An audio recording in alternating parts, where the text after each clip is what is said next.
Twisties. It is Tuesday, June 16th, and I'm recording this video today. It will go out tomorrow on Wednesday to everybody. Boy, have I got a full plate. With no shows on the near horizon, we have been working our tails off at the studio and at my home studio to get things out the door and to you as quickly as possible. We've been running lots of promotions. Hopefully some of you got in on our limited time colorways. That was super fun. I think everybody had a good time. Enough so that I revitalized that thread over on Ravelry. I'll put a link to that below in the notes to say, hey, if you've got other ones you want to see, we'd love to do that again. We have learned a few things. The first being there needs to be a week in between each colorway release because we are getting so many orders for these fun colorways that it's hard for us to keep up dyeing those colorways along with the other orders that are coming in, especially when just Meg and Fawn are at the studio one day at a time. So we have half the amount of dyeing going on and twice the number of orders that we usually have. So thank you for your orders. We really, truly appreciate it. And we've learned doesn't mean we're going to stop doing it. It just means we are going to reevaluate how it works. Hey, trial and error, right? You can't know what you're going to do until you do it. It's been a lot of fun though. It's Fawn and Meg both have been enjoying seeing these colorways that we haven't seen in a long time and getting them out to you. Hey, a side note about that, and I'm going to send out an email to any of you who ordered Dowager, which we tested thoroughly prior to putting it on the limited release list, is giving us some real trouble. Meg has reformulated it about 15 times in this process, and she's continuing to do so. She ordered some new dye to see if she could get that one to work instead of what we had already formulated, and it's in and she's doing some testing. So Dowager colorways may be a little bit behind schedule. She's doing her best and she really wants it to match that picture that we put up on the website when we put it up for release, that beautiful shawl. I'll put a link to that shawl below so you can see what I'm talking about. It's such a beautiful picture, such a beautiful colorway. It is such a beautiful colorway. We want to get it right.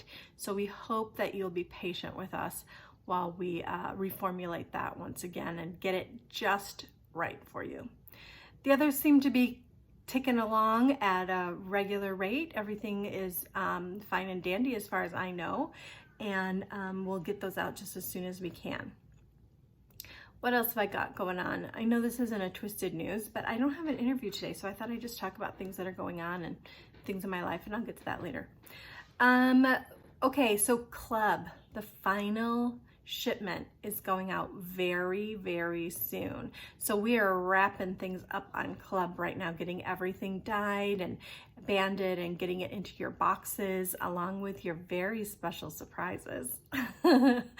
We've got a really good one this month for you, for those of you who got the extras. I hope those of you who are getting these boxes will take some pictures and put them up.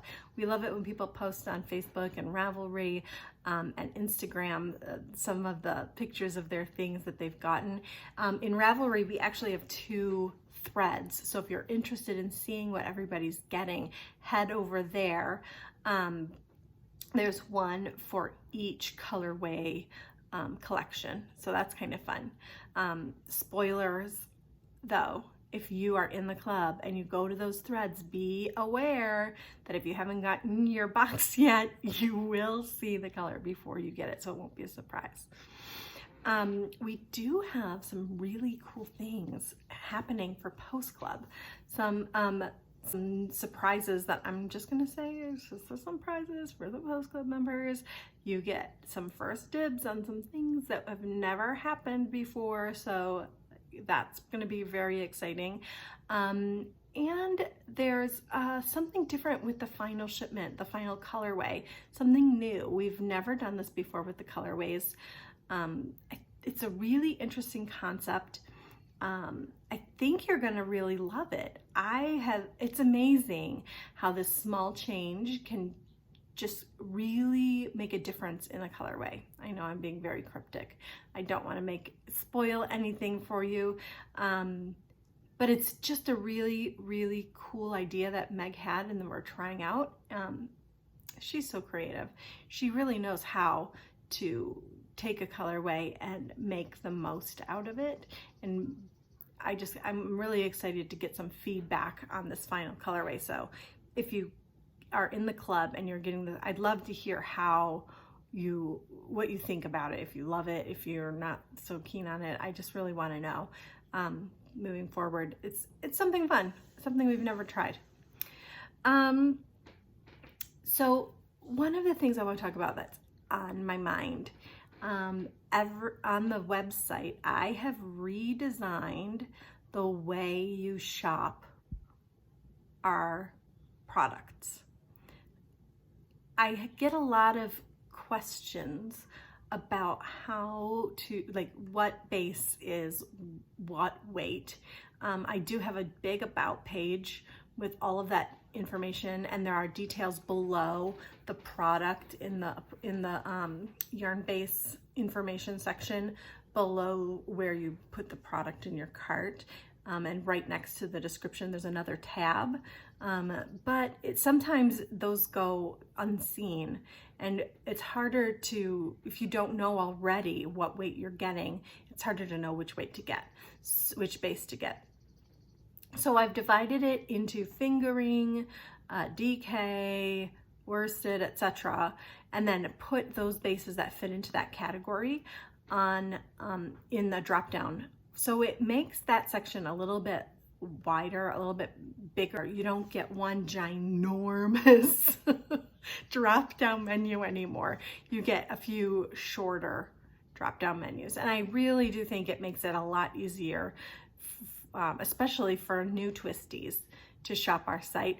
And even those of you who have been around for quite a while and enjoy our yarn, there's a lot less clicking back and forth trying to figure out what it is that you're looking for. You can find it right away on the product pages. So I thought that was cool. So what's going on in my life? Well, I'm knitting quite a bit.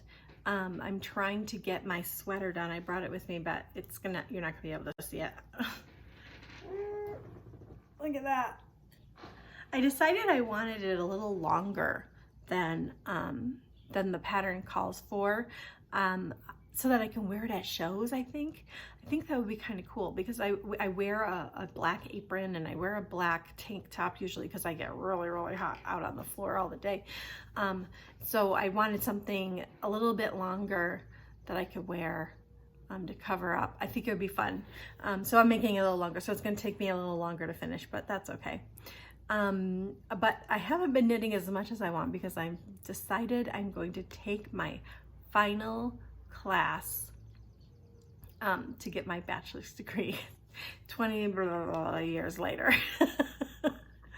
I've been taking it for about 2 weeks now, and just pile on more work, why not? It's pretty intense. I didn't consider really that it being a summer session would make it a more condensed class, and it is. So we're packing in all of the work into small amounts of time.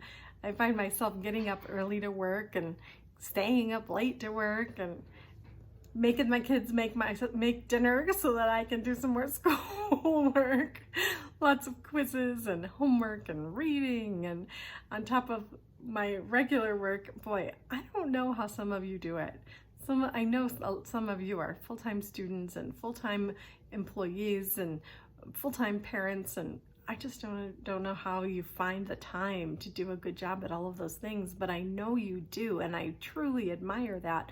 I have to admit, I'm struggling right now just to keep up. It's a lot, but I'm pretty proud that I'm finally going to be done with my bachelor's. It's been too long, many moves, 4 kids. It's just been it's overdue, and I'm glad to have it finally done. A lot has been going on around here, just, you know, socially.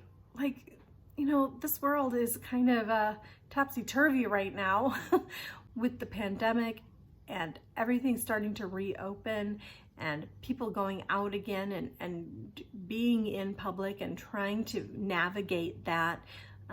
That's been a little scary for me. I don't know about for you, but trying to figure out what is safe and where can I go and what can I do and keep myself and my family and my coworkers all healthy, safe and healthy.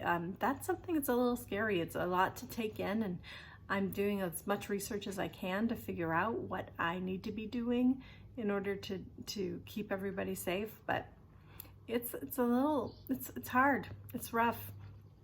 It's all I can say about that, really. You know, I'm always a pretty happy and optimistic person, but this has got me thrown a little bit.